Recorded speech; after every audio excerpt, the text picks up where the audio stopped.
Hello दोस्तों, आप सभी का स्वागत है हमारे YouTube channel Manish online study पर। हम पढ़ने जा रहे हैं बाल विकास एवं सीखने की प्रक्रिया, जो कि पहला पेपर है डीएलएड प्रथम सेमेस्टर के लिए। 50 नंबर का पेपर आता है। इससे रिलेटेड टीटी में भी 30 नंबर का आता है, सुपर टीटी में भी इसी से रिलेटेड क्वेश्चन पूछे जाते हैं। इसका पहला लेसन है बाल विकास का अर्थ, आवश्यकता एवं क्षेत्र। हम तीनों के बारे में क्रमवार जानेंगे। सबसे पहले बाल विकास का अर्थ। किसी भी शब्द का अर्थ ज्ञात करने के लिए या उसके वास्तविक अर्थ को समझने से पूर्व उस शब्द के शाब्दिक अर्थ को जानने की आवश्यकता होती है। शब्द को देखने से पता चल रहा है कि बाल विकास दो शब्दों से मिलकर बना है, बाल और विकास। बाल का अर्थ होता है बालक। बालक का अर्थ होता है कि बालक के जन्म से लेकर 18 वर्ष तक के बच्चे से लगाया जाता है। और बाल विकास के अंतर्गत बालक का गर्भावस्था से लेकर युवावस्था तक का अध्ययन किया जाता है। इस प्रकार हम कह सकते हैं किसी भी बालक के गर्भावस्था से लेकर युवावस्था तक के विकास का अध्ययन बाल विकास कहलाता है। अब हम पढ़ेंगे बाल विकास के विषय क्षेत्र।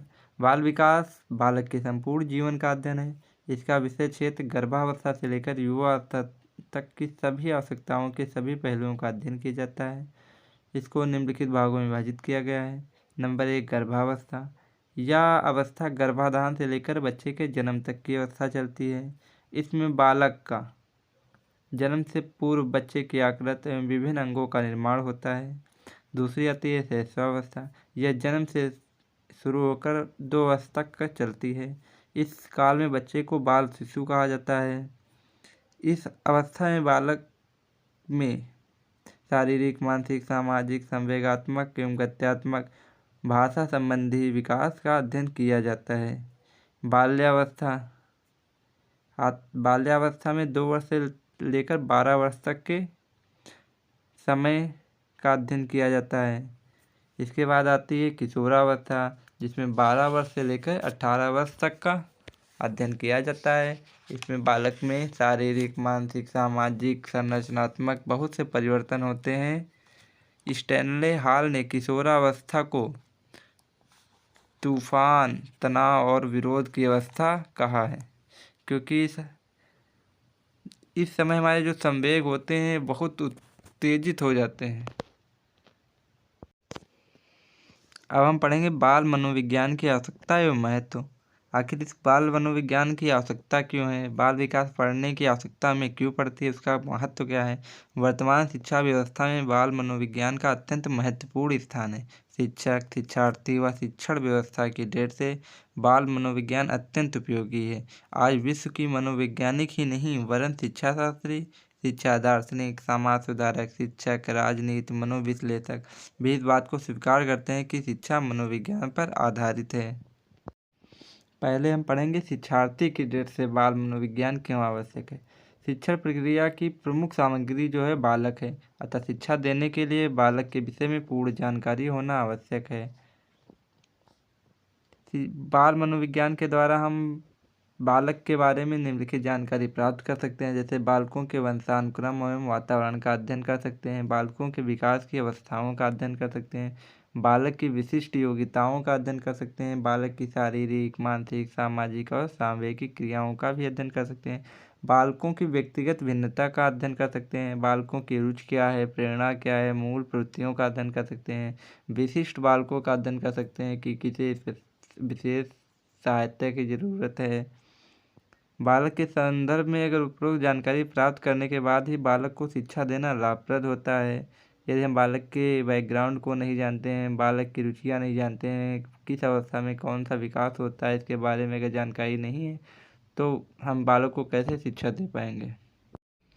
अब हम पढ़ेंगे शिक्षक की दृष्टि से बाल मनोविज्ञान पढ़ना क्यों आवश्यक है। बाल मनोविज्ञान का अध्ययन न केवल छात्रों के लिए वरन अध्यापकों के लिए भी बहुत उपयोगी है। बाल मनोविज्ञान के अभाव में कोई भी अध्यापक अपने कार्य को कुशलतापूर्वक संपादित ही नहीं कर सकता। बाल मनोविज्ञान का ज्ञान ही अध्यापक की सफलता का रहस्य है। यदि हम बालक के बारे में जानेंगे नहीं कि कौन सी अवस्था में उसके अंदर कौन से गुण होते हैं, उसका मानसिक विकास कितना है, उसका भाषा विकास कितना है, संज्ञानात्मक विकास कितना है, तब हम बच्चों को उनके अनुसार सही रूप से शिक्षा नहीं दे सकते हैं। बाल मनोविज्ञान के द्वारा कक्षा में उपयुक्त शैक्षिक वातावरण उत्पन्न करने में सहायता होती है। बाल मनोविज्ञान अध्यापकों को छात्रों के प्रति प्रेम, सहानुभूति, समदर्शी व्यवहार को अपनाने में सहायता करता है। बाल मनोविज्ञान के द्वारा अध्यापक प्रभावशाली शिक्षण विधियों की भी जानकारी देता है। बाल विकास के द्वारा शिक्षा के क्षेत्र में व्यक्तिगत भिन्नताओं के महत्व पर बल देता है। बाल मनोविज्ञान पाठ्यक्रम निर्माण में भी सहायता करता है। बाल मनोविज्ञान अनुशासन बनाए रखने में मनोवैज्ञानिक तरीकों की जानकारी देता है। बाल मनोविज्ञान अध्यापक को बाल स्वभाव एवं व्यवहार के ज्ञान से अवगत कराता है। इन सब प्रकार से हमने ये सीखा है कि बाल मनोविज्ञान का शिक्षा के क्षेत्र में अत्यंत महत्वपूर्ण स्थान है।